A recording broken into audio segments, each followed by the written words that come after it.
Hey, good morning. Good morning. It is Wednesday. It's 4 o'clock a.m. I'm on my way to the gym. Once again, I feel good. The sides on my torso area they're burning, which means I'm starting to get a good feel. Another crazy thing is I used to not be able to like cross my legs over at the thigh to the ankle, or the thigh to the knee part. If I cross my legs over how people typically sit, I can do that now. Like, I can actually see transformation inside of my body.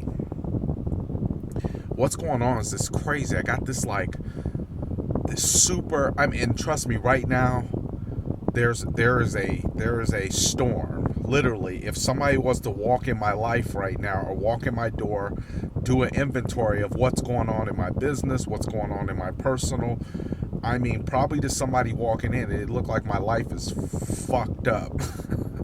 I want to be descriptive, and that's the most descriptive word I can use. But that's to the outside looking in. I have this peace right now, this calm, this peace, this calm that is 100% generated from past experience, past knowledge, uh, and knowing my seasons, knowing when things are going to come and go, and 100% my faith. Now, you've seen certain people who have calmness. They have calmness with no urgency. I'll give you an example. That person who says they need somewhere to stay stays on your couch, and they're very comfortable on your couch, but yet there's no urgency in them looking for a home of their own. There's no urgency in them looking for a job. There's no urgency. It's kind of like, hold on, dude, you're laying on my couch, and it seems like there's no urgency for you to get off my couch. There's a difference. See, for me, there's a calmness with a calculated urgency behind it. I know that's deep. That's deep. What it means is, instead of just running around scatterbrained during any time of the season, I become more calculated, I become more cultivated, and I become more acclimated to what's going on, so that I can adjust, adapt, and conquer, versus run in and get my head chopped off. I think about my seasons right now similar to like a war situation. We know war's jumping off. We know that there's bullets whizzing around. We know that the enemy is looking to kill you. But what does it benefit you to run out in the middle of gunfire shooting your rounds off? You may shoot somebody, you may kill them, but ultimately you stand a good chance of getting killed. Whereas most great generals, even in wartime, they calculate, strategize a plan, and there's urgency to execute that plan.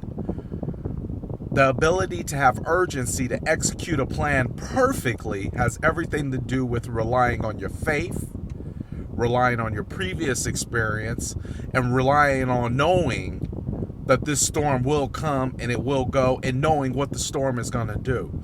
It always surprises me every single year, and I just looked this up, how surprised people are when monsoon season comes here.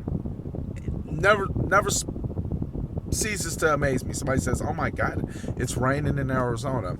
I'm going to give you a little news flash. They've been able to track monsoons since about 1810. 1810.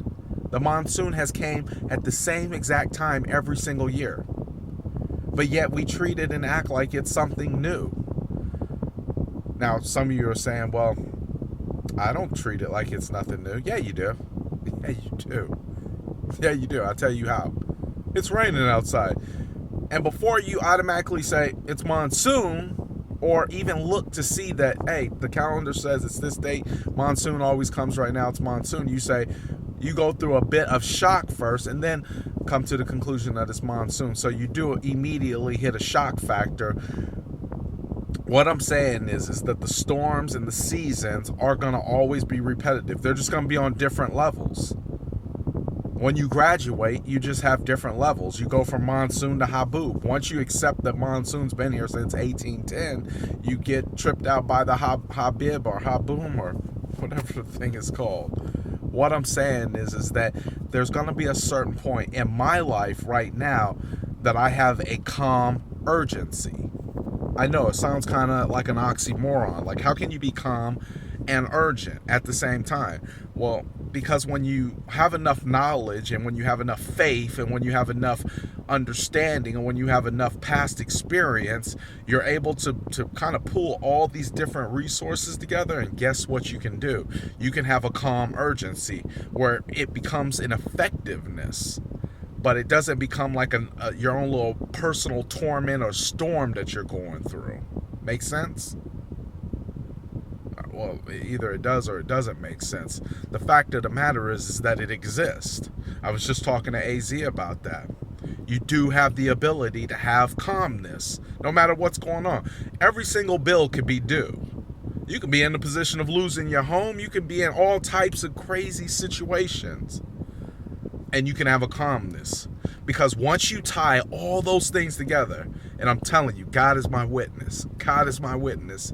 When you tie your past experiences, meaning your knowledge and ability to assess that you're just in a season, your faith, your current and present knowledge of whatever it is that you're trying to accomplish, and positive affirmation, when you tie those four things, those will become my four pillars. That will be the four legs on my chair that holds my chair up when I sit my ass on it. Those are the four pillars for me. Because when you tie all four of those together, you start having a calm urgency. A calm, calculated urgency. I'm on my way to the gym right now.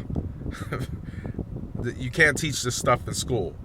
You either gotta want it bad enough, or you gotta want to stay in your current situation bad enough. But either way, there's a such thing as a calm, and that's what I think. That's what a lot of generals were. A lot of generals, they had already seen wartime. They had already knew how to calculate. They already knew how the enemy was going to think. They already knew how the outcome was going to play out. Most generals already played out the war in their mind already, and they've already foreseen a victory. So since they won up here, they won on the field. I'm actually studying Patton right now. This guy was a nut. He was a brilliant nut. Try reading Patton and Alexander Graham Bell, or I can't think of the name. But these are great thinkers, and they've always been under pressure. God bless. Peace out.